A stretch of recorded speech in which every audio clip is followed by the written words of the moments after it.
जय जिनेन्द्र सभी को। बहुत ही सुंदर इस भजन को सुना हम लोगों ने, जो हमें जीवन के आचरण की बात बताते हैं।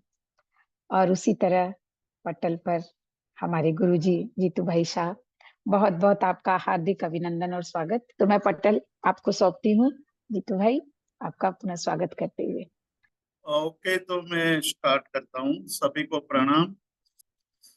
हम लोग आचार्य देव श्री कुंद कुंदाचार्य जी के द्वारा विरचित समयसार ग्रंथ का स्वाध्याय कर रहे हैं। समयसार ग्रंथ में आत्म स्वरूप को जानने का जो मार्ग दिखाया गया है और उसका जो विवेचन किया गया है वो अद्भुत है। और उसके स्वाध्याय से हमें बहुत ही अच्छी तरह ये आत्म स्वरूप को जानने का मार्ग मिल जाता है। जैसा कि आपको बताया गया कि हम लोग 12वीं गाथा का प्रारंभ कर किया था पिछले स्वाध्याय में, वहीं से हम आज प्रारंभ करेंगे। यहाँ 12वीं गाथा में जो मुख्य प्रतिपाद्य विषय है, वो प्रतिपाद्य विषय यानी कि जो बात कही गई है उसको हमें ध्यान में लेना चाहिए कि संसार में विभिन्न प्रकार के जीव है और उन जीवों का जो जीवों की जो योग्यता है, पात्रता है, वो भिन्न भिन्न प्रकार की होती है। मतलब कि कुछ ऐसे साधक होते हैं जिनको बहुत ही जल्दी बात समझ में आती है, कुछ को समझाने के लिए बहुत प्रयास करना पड़ता है। इसलिए जो पात्र भेद हो जाते हैं, उस पात्र भेद के कारण उपदेश में भी भिन्नता आती है। और उस उपदेश की भिन्नता को यहाँ 12वीं गाथा में प्रस्तुत किया है। क्या कहा कि शुद्धो शुद्धादेशो नायक को परम भाव दरिसी, जो परम भाव को देखने वाले हैं, उनके द्वारा तो शुद्ध तत्व का कथन करने वाला शुद्ध नय जानने योग्य है। और व्यवहार देशिदा पुनः जे दू अपरमे खीदा भावे, यानी कि अपरम भाव में जो स्थित है उनके लिए व्यवहार नय का उपदेश कार्यकारी है, यानी उपयोगी है। दो प्रकार के उपदेश भेद किया। उनका मूल कारण पात्र भेद के कारण, जैसा पात्र होता है उसी प्रकार का उपदेश देना चाहिए। पात्र उत्तम है तो उत्तम उपदेश दिया जाता है, पात्र में कुछ न्यूनता है, कमी है, तो उनको उस प्रकार से उपदेश देना चाहिए। जैन धर्म में नय के दो भेद किए गए हैं। एक व्यवहार नय है, दूसरा निश्चय नय। निश्चय नय है वो शुद्ध तत्व का कथन करने वाला शुद्ध नय, और व्यवहार नहीं है वो व्यवहार का कथन करता है। यहाँ जो बात कही गई है कि जो परम भाव में स्थित है उनके लिए हमें शुद्ध नय का उपदेश देना चाहिए। वो शुद्ध नय उनके लिए शुद्ध नय जानने योग्य है, और जो व्यवहार नय में स्थित है उनके लिए तो व्यवहार नय से उपदेश देना चाहिए। उस वक्त हमने एक गाथा कही थी अंत में कि जयी जीर्णमयम पवज्जहि तो माँ व्यवहार क्षय हुयः, कि भगवान ने ऐसा कहा है कि दो प्रकार के मत, दो प्रकार के नय, दो प्रकार की प्रवृत्ति, व्यवहार और निश्चय, वो दोनों साथ में चलती है। दोनों में से किसी एक नय का त्याग मत करो। अब दोनों नयों की महत्ता दर्शाते हैं कि निश्चय नय की क्या महत्ता है और व्यवहार नय की क्या महत्ता है। कहते हैं कि यदि व्यवहार नय का त्याग कर देंगे, मतलब व्यवहार नय को छोड़ देंगे, व्यवहार मतलब जो अ, हम व्यवहार चलाने के लिए जिस प्रकार के वाणी का प्रयोग करते हैं, जिस प्रकार के बातों का उपयोग करते हैं, उसको छोड़ देंगे, व्यवहार नय का त्याग कर देंगे, तो समस्या क्या आएगी? मतलब कि केवल निश्चय नय को लेकर ही चलेंगे, तब व्यवहार नय को छोड़ दिया हो और केवल निश्चय नय को लेकर चलते हैं, तो प्रॉब्लम क्या आएगा उसका पहले कथन कर रहे हैं कि व्यवहार नय छोड़ ही देंगे तो तीर्थ की प्रवृत्ति का लोप हो जाएगा। तीर्थ की प्रवृत्ति अर्थात धर्म का उपदेश।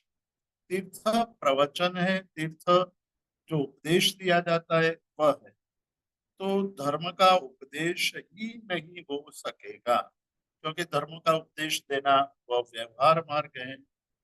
तो तीर्थ का उच्छेद हो जाएगा, तीर्थ नष्ट हो जाएगा, फलतः धर्म तीर्थ का लोप हो जाएगा।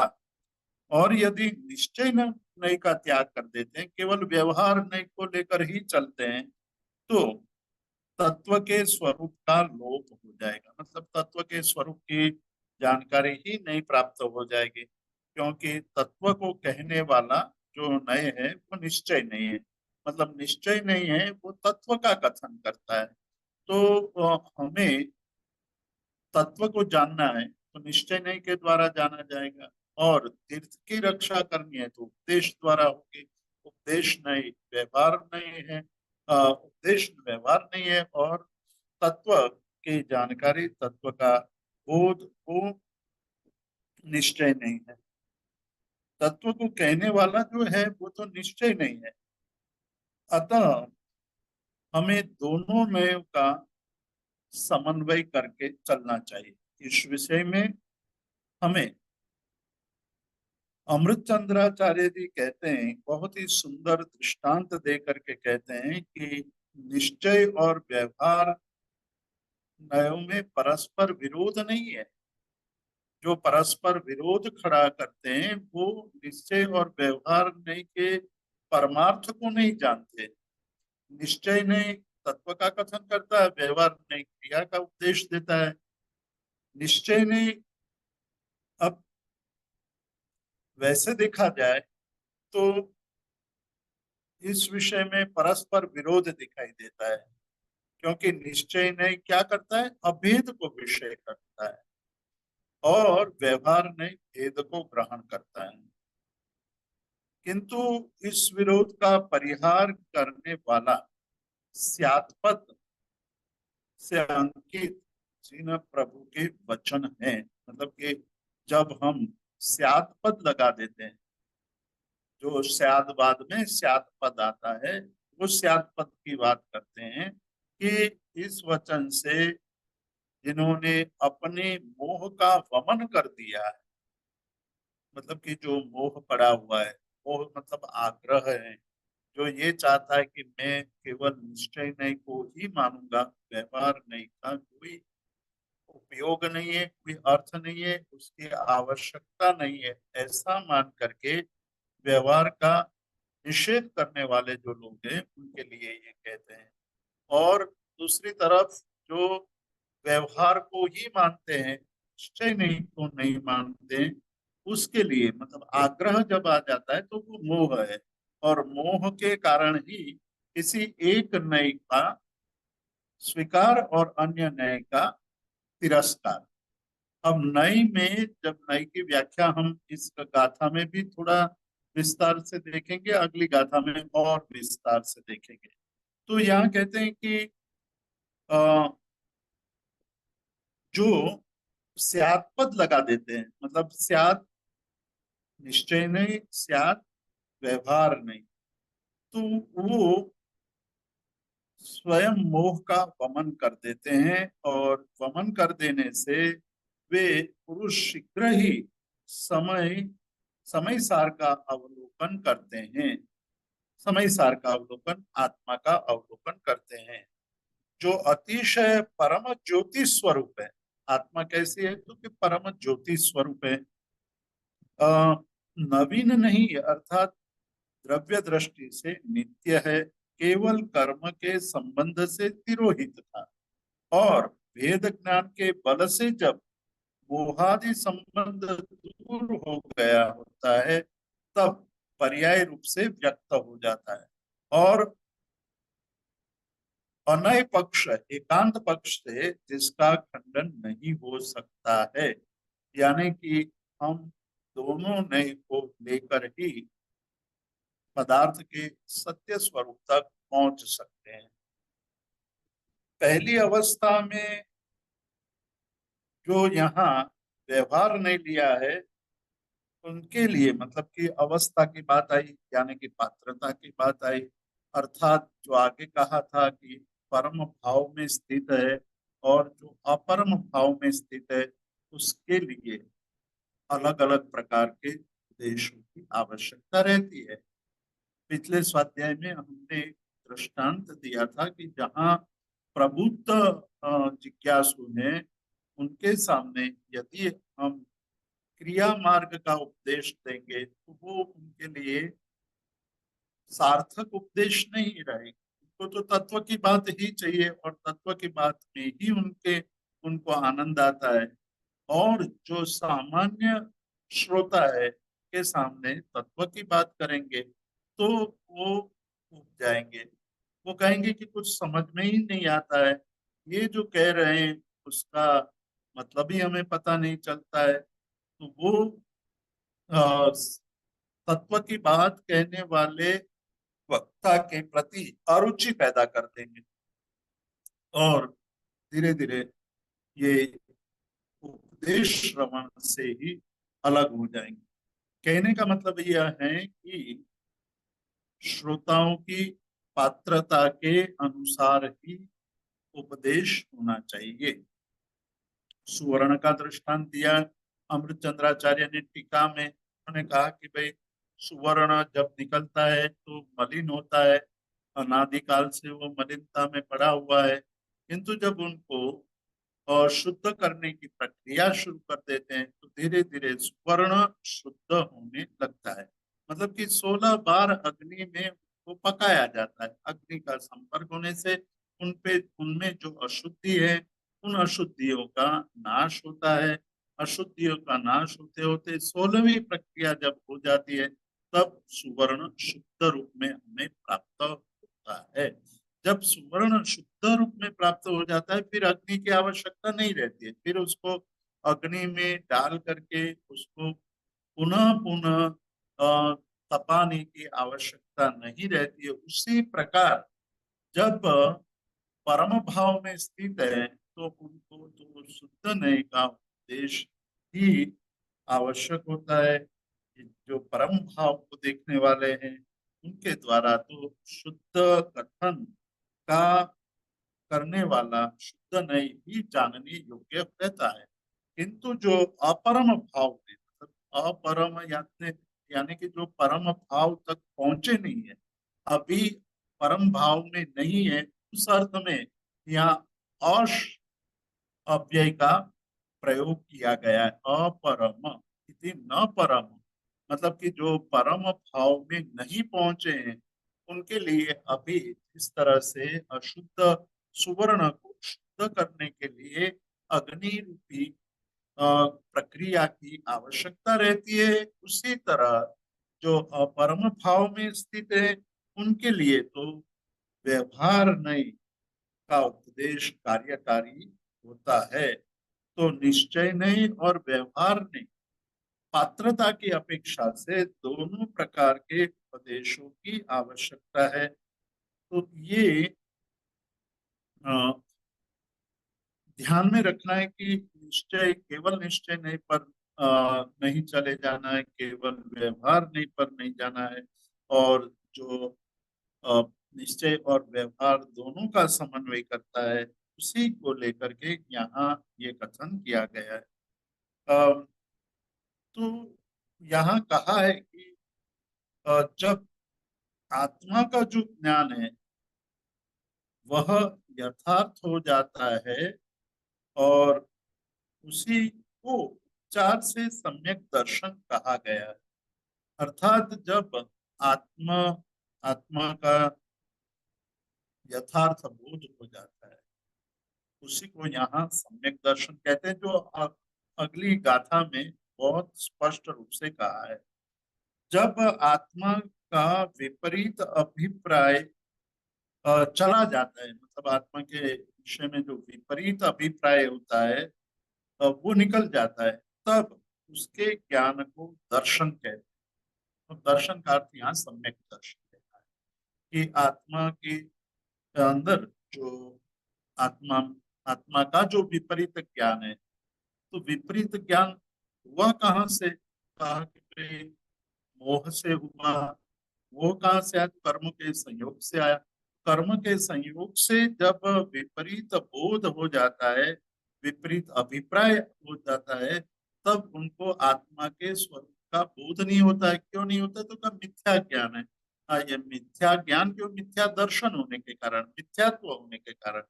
तो मिथ्यात्व जब चला जाएगा, तब कि विपरीत अभिप्राय आत्मा के विषय में जो विपरीत अभिप्राय है, हमने शुरुआत में ही देखा था कि एक विचित्र संयोग है, कि विचित्र ये संयोग के कारण आत्मा जो कर्म के संयोग के कारण, मोह उत्पन्न होने के कारण पर को स्व मान लेता है, और पर को स्व मानने के कारण उनको आत्म स्वरूप का बोध नहीं होता है। तो ये विपरीत अभिप्राय है।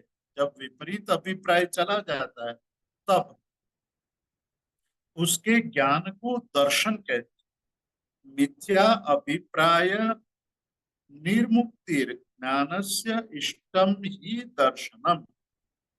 ये यहाँ स्पष्ट कहा है कि सम्यक दर्शन क्या है।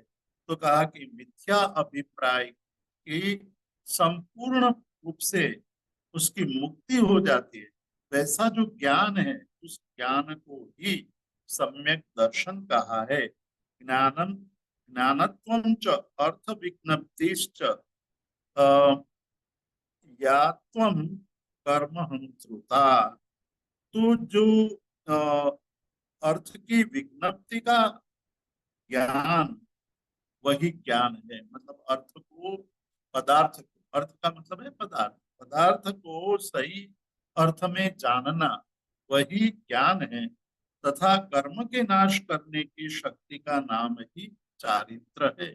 तो यहाँ दर्शन, ज्ञान और चारित्र की व्याख्या स्पष्ट की कि दर्शन का मतलब है कि जब विपरीत अभिप्राय है वो नष्ट हो जाए, उसको, उसके द्वारा अर्थ की, पदार्थ की सही जानकारी प्राप्त होती है, उसको ज्ञान कहा। और कर्म को नाश करने की जो शक्ति है, उसको चारित्र कहा। अतः इसलिए कहते हैं कि शुद्ध नया यत्तम प्रत्यक ज्योतिश्चकाशति तत् नवतत्वगत्वेपि यद एकत्वं न मुंचति। अर्थात शुद्ध नय के द्वारा, अब देखिए शुद्ध नय क्या दर्शाता है कि पर पदार्थ से भिन्न। शुद्ध नय यही दर्शाता है कि पर पदार्थ का संयोग जब निकल जाता है, पर पदार्थ से भिन्न और अपने स्वरूप से अभिन्न, मतलब अपने स्वरूप को जानना। अब यहाँ हम और थोड़े स्पष्टता से जानने की कोशिश करें, तो आत्मा के साथ जब तक कर्म का संयोग हुआ है, तब तक वो पर पदार्थ, आत्मा चैतन्य स्वरूप है, कर्म जड़ स्वरूप है। उन दोनों का संयोग हुआ है। संयोग होने के कारण अ, आत्मा ये भूल जाता है, आत्मा को यह प्रतीति नहीं है कि पर मैं नहीं हूँ, मैं पर से भिन्न हूँ, ऐसी प्रतीति वहां नहीं होती है। भ्रम उत्पन्न हो जाता है तो पर को स्व मानने लगता है। लेकिन जब शुद्ध न्याय का बोध होने लगता है, शुद्ध न्याय के द्वारा जो पर पदार्थ से भिन्न ऐसे अपने स्वरूप, खुद का स्वरूप, स्वस्वरूप का अभिन्न आत्म ज्योति का विकास होता है। मतलब कि शुद्ध न्याय के द्वारा अपने खुद के स्वरूप का, यानी कि आत्म ज्योति का विकास होता है। और वह आत्म ज्योति यद्यपि नव तत्व के साथ मिल रही है, तथापि अपना जो एकत्वपना है वह नहीं त्यागती है। मतलब आत्मा का एकत्वपना है वह कभी भी नष्ट नहीं होता है।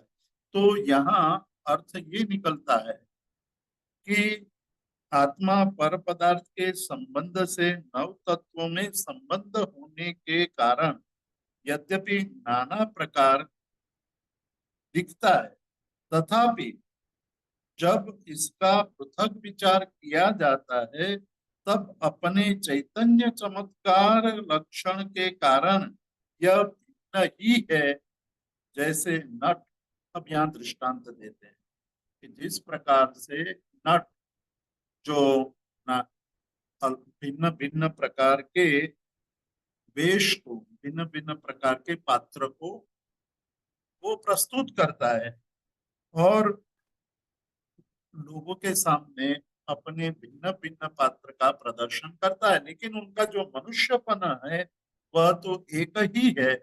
उसी प्रकार जो आत्मा का एकत्वपना है वो भिन्न भिन्न अवस्था में भले ही भिन्न दिखाई देता है लेकिन भिन्न है नहीं। तो इस प्रकार से इस गाथा का बहुत बड़ा महत्व है। यहाँ मुकुंदाचार्य जी ने हमें बहुत स्पष्ट स्वरूप से कहा है कि शुद्धो शुद्धादेशो नायको परम भाव दरिसी ही, मतलब परम भाव को देखने वाले हैं वह, उनके द्वारा तो शुद्ध तत्व का कथन करने वाला शुद्ध न्याय ही जानने योग्य है। किंतु जो परम भाव में स्थित नहीं है, अपरम भाव में है, अपरमय इदा भावे, अपरम भाव में जो स्थित है उनके लिए व्यवहार देशिदा पुनः, मतलब कि व्यवहार का उपदेश देना चाहिए। अब जो आगे हमें कहा गया था, आगे हमें ये कहा गया था कि दो प्रकार के नय की बात वहां की गई थी, एक भूतार्थ नय, एक अभूतार्थ नय। भूतार्थ नय यानी यथार्थ नय, सत्यार्थ नय। अभूतार्थ नय असत्य, असत्यार्थ नय। तो वो दोनों का क्या मतलब है, उसके द्वारा हम किस प्रकार से आत्म तत्व तक पहुंच सकते हैं, उसके द्वारा हमारा जो मूल स्वरूप है, हमारा वास्तविक स्वरूप है, स्व स्वानुभूति है, उसकी बात यहाँ करते हैं कि भूयत्थेनाभिगता जीवा जीवाय पूर्ण पावं च आसव संवर निज्जर बंधो मुखोय सम्मतम। अब सम्यक्त्व किसे कहते हैं, सम्यक दर्शन क्या है, सम्यक दर्शन क्यों आवश्यक है, सम्यक दर्शन से जीव को क्या लाभ होता है, वो सब बात एक ही गाथा में, 13वीं गाथा में यहाँ प्रस्तुत कर रहे हैं कि भूयत्थेन अभिगदा, यानी कि भूतार्थ नय के द्वारा, अभिगदा यानी जाने हुए, भूतार्थ नय से जाने हुए, क्या जाने हुए, जीवा जीव, जीव और अजीव पूर्ण पावम च, पुण्य और पाप, मतलब भूतार्थ नय से जाने हुए जीव अजीव पुण्य पाप, आसव संवर निचर बंधो मुक्तोय सम्मतम, आश्रव संवर निर्जरा बंध और मोक्ष, यही सम्यक्त्व है, उसी का नाम ही सम्यक्त्व है। अब पूरी गाथा का अर्थ हम एक साथ करेंगे कि भूतार्थ नय के द्वारा जाने हुए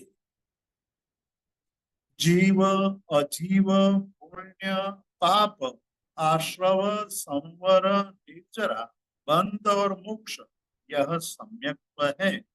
अर्थात ये जो जीव अजीव पुण्य पाप आश्रव संवर निर्जरा बंध और मोक्ष, जो नव तत्व जैन दर्शन में अत्यंत प्रसिद्ध है।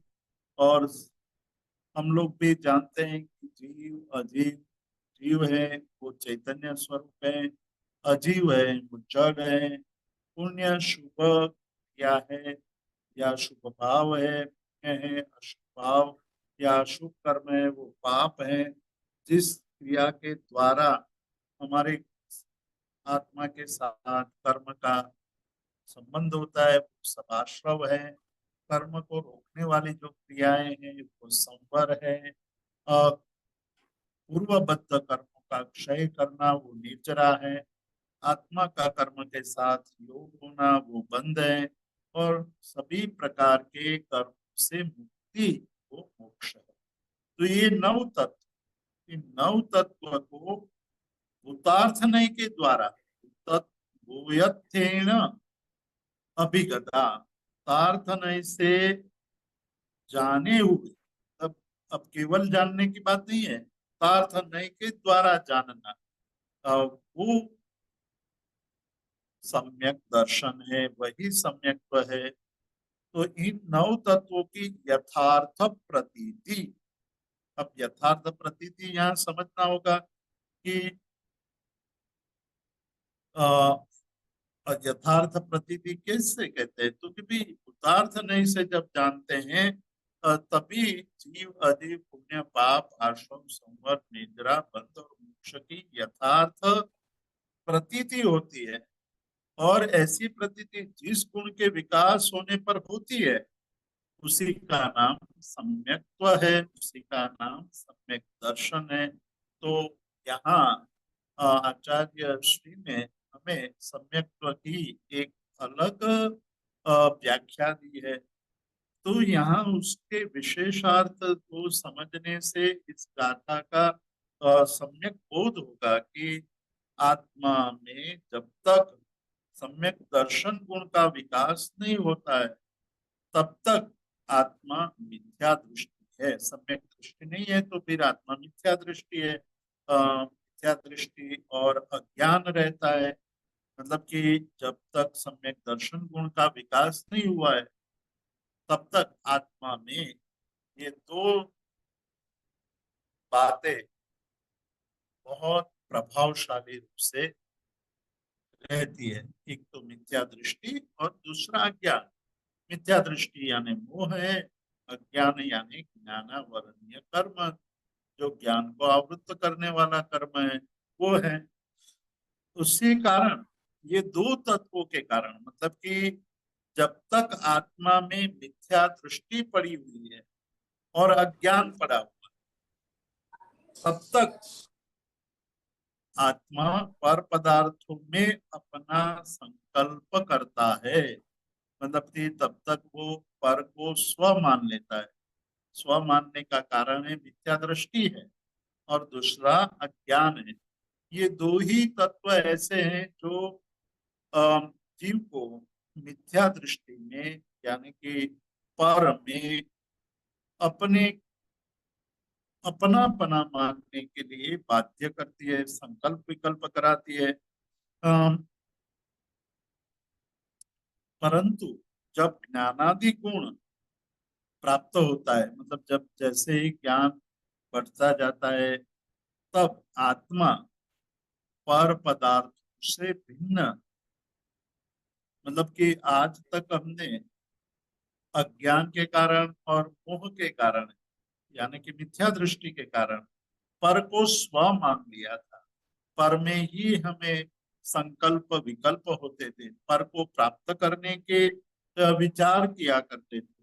किंतु जब ज्ञानादि गुणों के कारण आत्मा पर पदार्थों से भिन्न है और कोई भी पदार्थ अपने स्वरूप को छोड़कर अन्य स्वरूप को प्राप्त नहीं होता है, परंतु अभी तो उनके साथ, मतलब कि जब तक उनके साथ मिथ्या दृष्टि और अज्ञान पड़ा हुआ है, तब तक वो क्या करें उससे, मतलब कि उससे मुक्ति नहीं हो सकती है। मतलब पर पदार्थ को स्व मानने की जो दृष्टि पड़ी हुई है, उससे मुक्ति नहीं प्राप्त हो सकती है।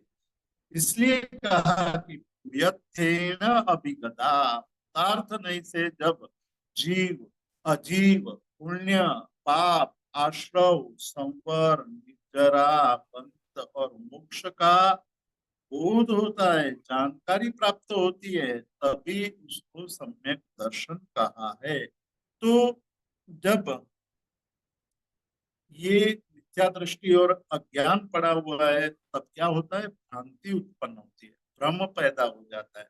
और भ्रम के कारण मन में कल्पनाएं उठती रहती है, और वो कल्पना, जो कल्पनाएं उठी है, उसी का उपयोग, उसी में उपयोग करता रहता है। मतलब उसी में वो अपने मन को हमेशा अ, विचार में डाला रहता है। तो मिथ्या दृष्टि जीव क्या करता है, मतलब कि जब तक मिथ्या दृष्टि है, तब तक जीव नाना प्रकार के संकल्पों के द्वारा वो अपने को नाना मानता है, मतलब भिन्न भिन्न मानता है, अपने को एक रूप नहीं मानता है। परंतु जब सम्यक दर्शन का विकास होता है, सम्यक दर्शन की प्राप्ति हो जाती है, तब ये उसका ज्ञान आश्रवादी पदार्थों को यथार्थ जानने लगता है। यथेन अभिगता, मतलब यथार्थेन जानकारी, यथार्थ रूप से उनको जानने लगता है। तो यथार्थ रूप से जानने लगता है, तो वो नव तत्व, जो नव तत्व जीव अजीव पुण्य पाप आश्रव संवर बंध निद्रा और मोक्ष है, वो नव पदार्थ को यथार्थ रूप में जानता है। तो अ, संसार के कारणभूत जो शुभ और अशुभ जो भी पदार्थ भाव है या पदार्थ है, उसको हेय समझने लगता है। हेय यानी छोड़ने लायक। जब उनको ये समझ में आता है कि ये जो संसार के कारणभूत जो बातें हैं, वो सर्वथा हेय है, और संसार बंधन का छेदन करने वाले जो भी निमित्त हैं, उनको उपादेय बुद्धि करके उसमें अपने को प्रवृत्त करता है। तो जीवादि नव तत्व के भूतार्थनय के द्वारा जानने पर सम्यक दर्शन की प्राप्ति या सम्यक दर्शन उत्पन्न कराती है। तो इस प्रकार से हमें सम्यक दर्शन की इस व्याख्या को लक्ष्य में लेना चाहिए कि अ, यथार्थ नय से, यथेन अभिगता, यथार्थ नय से जीव अजीव पुण्य पाप आशो समर नेजरा बंध और मोक्ष को जानना, उसी का नाम है सम्यक्त्व। सम्यक्त्व अर्थात यहाँ यथार्थ बोध, किसका, तो कहते हैं नव तत्व का। अब ये जो नव तत्व है, वो अयथा अभूतार्थ, यहाँ भूतार्थ नहीं से जानने की बात कही, अब अभूतार्थ से जानने की बात हम सोच लेते, तब हमको ये थोड़ा और स्पष्ट हो जाएगा कि ये जो नव तत्व है वो अभूतार्थ नहीं से कहे गए हैं। अब उसका कथन जो किया गया है, वह अभूतार्थ नहीं से कहा गया है, मतलब कि व्यवहार नहीं से कहा गया है। क्यों?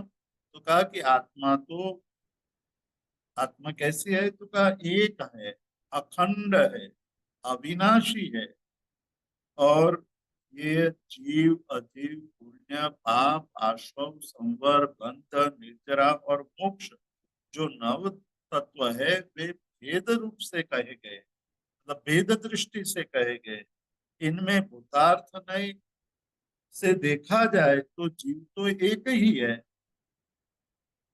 जीव एक है, उसके एक पना को जानकर शुद्ध नय के द्वारा निर्णित जो आत्मा है, उसकी अनुभूति होती है, वही आत्म ख्याति है, आत्मा की जानकारी है, आत्मा का बोध है। मतलब कि जब ये नव तत्व कहे गए, नव अलग अलग पदार्थ कहे गए, वो अपुतार्थ नहीं से कहे गए हैं। मतलब कि ये व्यवहार से कहे गए हैं, ये वेद दृष्टि से कहे गए हैं।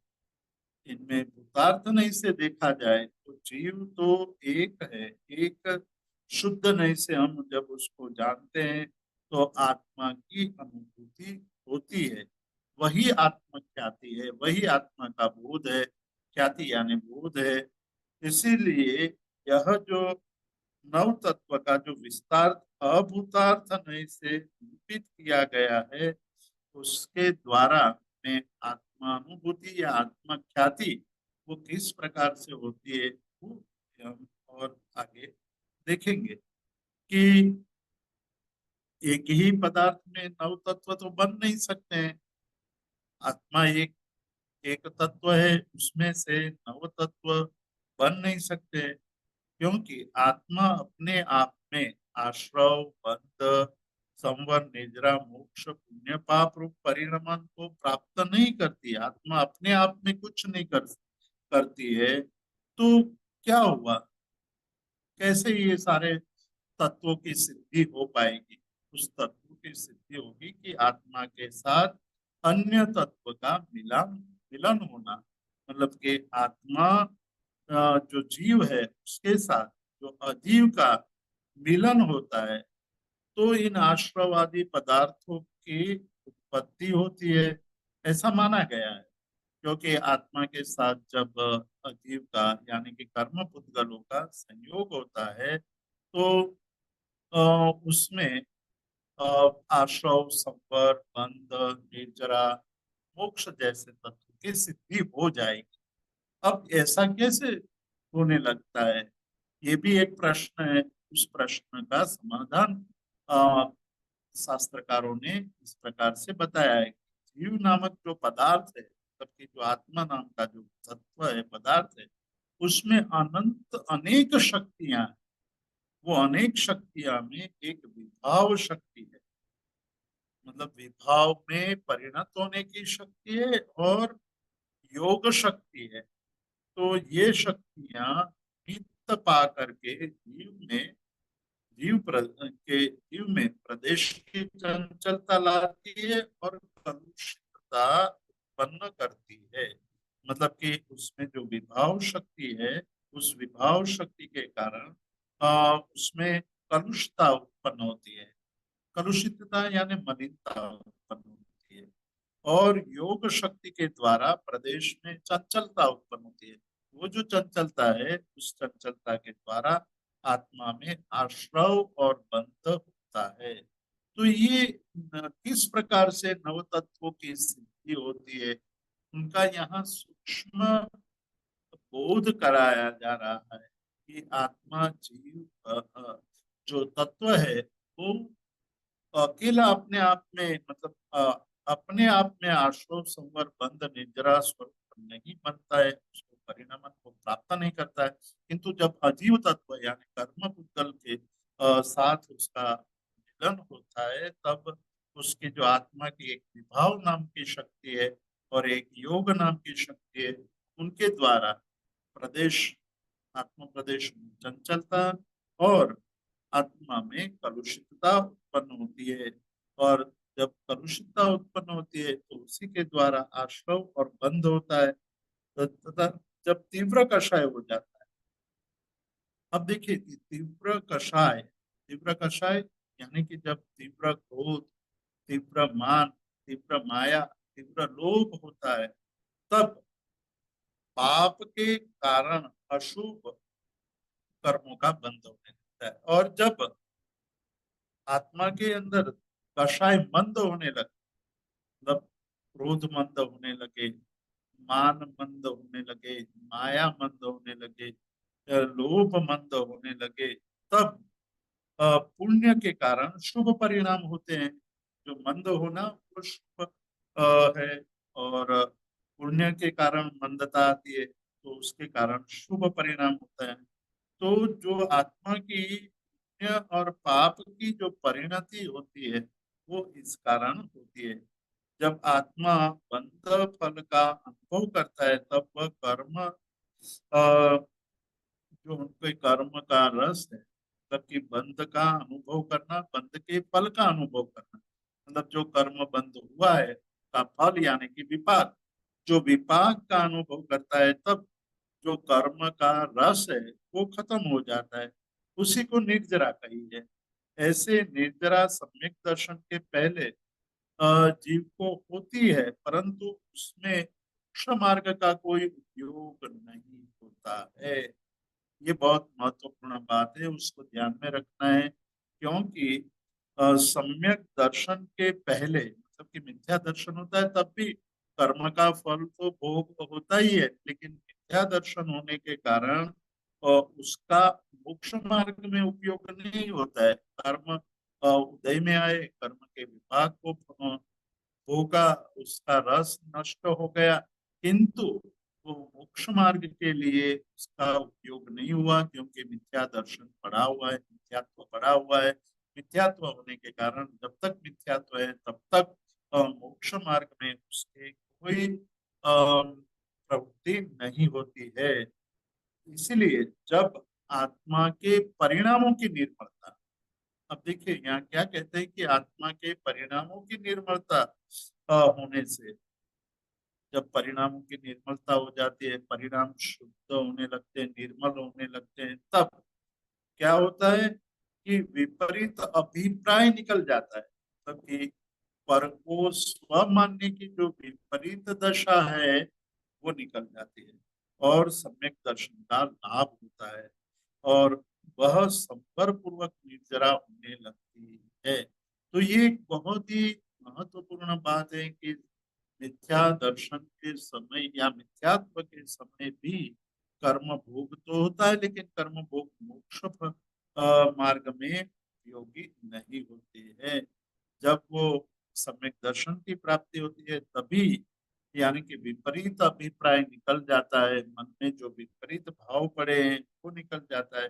तब धीरे धीरे की निर्मलता, निर्मलता के परिणामों की निर्मलता, परिणामों की निर्मलता के साथ गुणस्थानकों का क्रमारोहण, यानी कि धीरे धीरे गुणस्थानक में आगे बढ़ता जाता है, और आगे बढ़ता है तो उनका जो अ, कर्मक्षय है वो, यानी कर्मक्षय यानी कि निद्रा और संवर बढ़ने लगती है। तो वो धीरे धीरे आगे बढ़ते हुए जब 11वें गुणस्थानक, 12वें गुणस्थानक, 13वें गुणस्थानक में जो आश्रव होता है, केवल वो शाता वेदनीय कर्म का आश्रव होता है, शेष प्रकृतियों का संवर हो जाता है।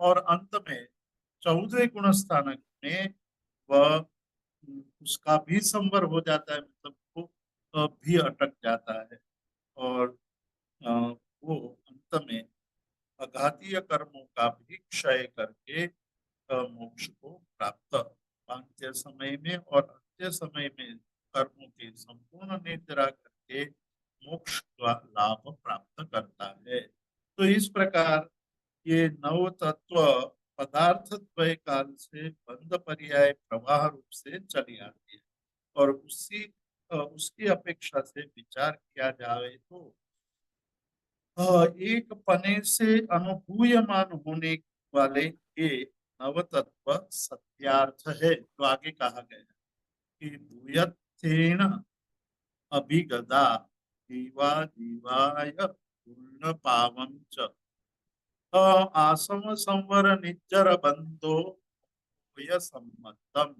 तो वो जब इस प्रकार से सम्यक रूप से नव तत्व को जब जान लेता है तो उनके ये लाभ होता है। ये ये जो नव तत्व है ये सिद्ध कैसे होंगे? मूलतः तो जीव और अजीव तत्व ये दोनों के संबंध से बाकी के जो सात तत्व है उसकी सिद्धि होती है।